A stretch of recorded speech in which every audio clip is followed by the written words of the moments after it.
Welcome everyone. In this video, I'm going to give a very short introduction to NMR spectroscopy. This is a very complex topic and I have simplified many of the ideas involved. If you are studying A-level chemistry, most of the underlying theory about this topic is not required to answer the majority of exam questions. You will, however, need to be able to identify the number and type of carbon environments that are present in an organic compound, which is explained here. High-resolution proton NMR is covered in a different video. Check out the link in the description. Let's get started. NMR stands for nuclear magnetic resonance. Because of their mass and charge, some nuclei possess the property of spin. H1 atoms and C-13 atoms possess spin. Atoms can be thought of as spinning in a clockwise or anti-clockwise direction. Spinning atoms generate a small magnetic field due to their charge and spin. In the presence of a strong external magnetic field, the spin of an atom can be changed. At a particular frequency of electromagnetic radiation, the direction of spin of an atom will quickly change between clockwise and anti-clockwise. This is known as resonance. The frequency at which resonance occurs is particular to the environment of the atom.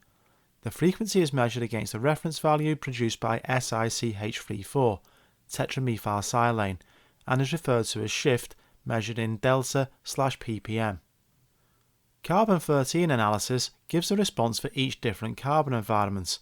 Typical shift values for different carbon environments are provided on datasheets in A-level chemistry exams. We do not need to consider the intensity values given on the y-axis when we are analysing compounds using carbon-13 NMR. That is to say, the peak height is not important. Shift in delta/ppm is given on the x-axis. The closer a carbon atom is to a pi bond and/or an electronegative atom such as O, N or a halogen, the greater the chemical shift. Responses with greater chemical shifts are often said to be further downfield. Let's look at what is meant by the term carbon environment. Look at each carbon atom in turn. Look at the other atoms or groups that it is bonded to. If two different carbon atoms in the same molecule are bonded to identical atoms or groups, they are in the same environment. If there is a difference in the atoms or groups that two carbon atoms are bonded to, no matter how far down the chain, then these carbon environments are different. Let's start off with methane, CH4. There is only one carbon atom in each molecule of methane. The carbon atom is bonded to 4 hydrogen atoms. I have labelled this environment 1. There is only one carbon environment in methane. Next, let's look at ethane. The carbon atom on the left is bonded to 3 hydrogen atoms and a CH3 group. The carbon atom on the right is also bonded to 3 hydrogen atoms and a CH3 group. Both of these carbon atoms are identical in terms of their environment.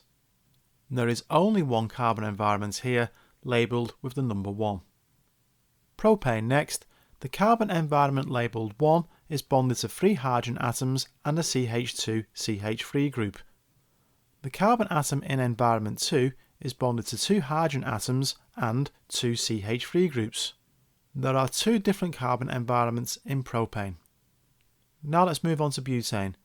The carbon in environment 1 is bonded to 3 hydrogen atoms and a CH2-CH2-CH3 group. The carbon atom in environment 2 is bonded to 2 hydrogen atoms, a CH3 group and a CH2-CH3 group. The number of carbon environments in butane is 2. Next, we'll look at some branch molecules starting with methylpropane. The carbon atom in environment 1 is bonded to 3 hydrogen atoms and a CH-CH32 group. The carbon atom in environment 2 is bonded to a hydrogen atom and 3 methyl groups. There are 2 carbon environments in methylpropane. Next, dimethylpropane is shown here. The carbon atom in environment 1 is bonded to 3 hydrogen atoms and 1 C-CH3 group. The carbon atom in environment 2 is bonded to 4 methyl groups, that is, 4 CH3 groups. There are 2 carbon environments in dimethylpropane. There's a couple of things that we need to watch out for. The number of carbon environments and the type of carbon environment are not the same thing. The type of environment is related to the atoms or groups a particular carbon atom is bonded to. If you're studying A-level chemistry, typical shift data for different carbon environments is often given on datasheets or in the stem of a question where required. The information given on a datasheet associated with carbon-13 NMR spectroscopy may look something like this. I've only included 2 different types of carbon environments here. You may notice that one of the carbon atoms in the type of carbon column is in bold. This is to represent the specific atom that the shift data relates to.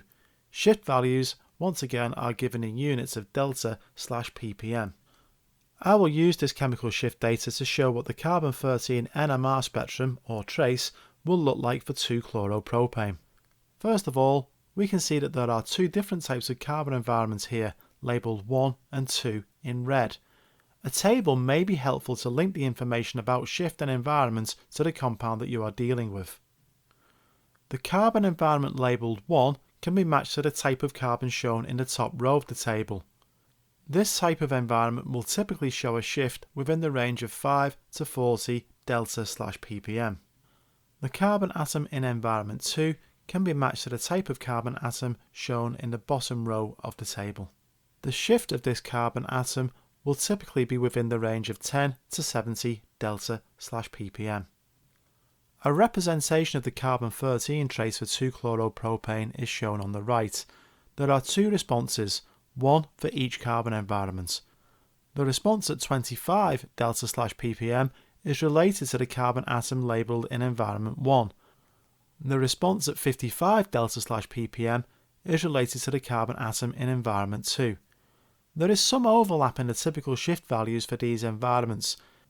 Carbon-13 NMR spectroscopy often has to be used with other data in order to identify molecules. It is also important to note that the height of each response, the relative intensities, do not typically give us any useful information when analysing compounds with carbon-13 spectroscopy. Thanks for watching. There'll be more videos coming up looking at the carbon-13 NMR of aldehydes as well as high-resolution proton NMR. As always, post in the comments if you have any questions or suggestions. Take care and good luck with your studies.